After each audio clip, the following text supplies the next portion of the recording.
Oasis is a project which aims for revitalizing forgotten corners of the city. The students have made spatial interventions that are strong comments on future urban life. And my name is Fredrik Skåtar, and I conducted this course. In this project, we have taken inspiration from urbanism, sociology, architecture, art, and design.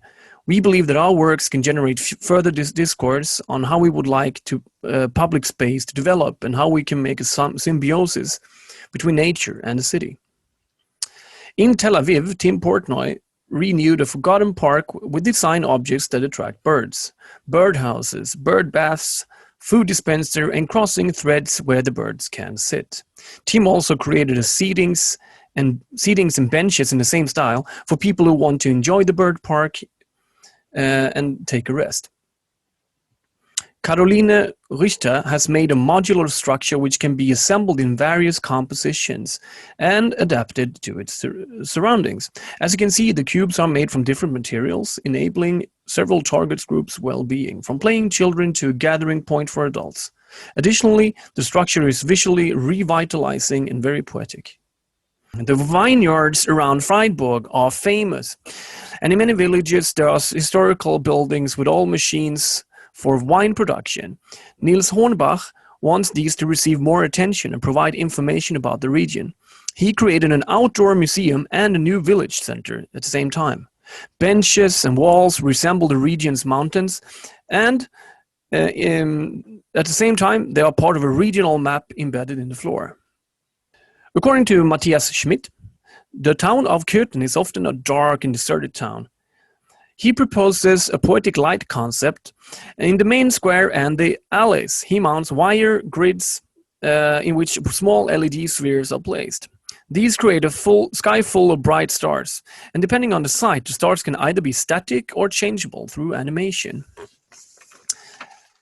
Jens Leikam argues it's hard for visitors to find Dessau's iconic Bauhaus buildings and the new museum. In the park in front of the station, he proposes a small pavilion which works as a sort of reception or welcoming building. On this floor, a lovely map of Dessau is embedded. The shape of the roof derives from the map, navigating the user in 3 directions. The map is also visible from a distance because of the ceiling's mirrored surface. In Wittenberg, Christian Bauer has created a mountain. This idea derived from many interesting ideas on innovative playgrounds, social interactions, and connections between nature and the built environment. Here, all these come together in a large-scale sculpture in the form of a huge rock. Skateboarders can use one side, the other is for playing or socializing. The rock is also a fantastic and poetic visual element in the city. Tree crowns are beautiful, and arguably they are a park above us. Niklas Jossa proposes that tree houses can be implemented in the city. He suggests that platforms can be placed next to or among trees. The platforms are of different types, for socializing, for working, or for resting. He has carefully designed each of these situations in a poetic way inside the tree crowns, or rather, he has created a tree space. Nature is our shelter, says Anne Dimta.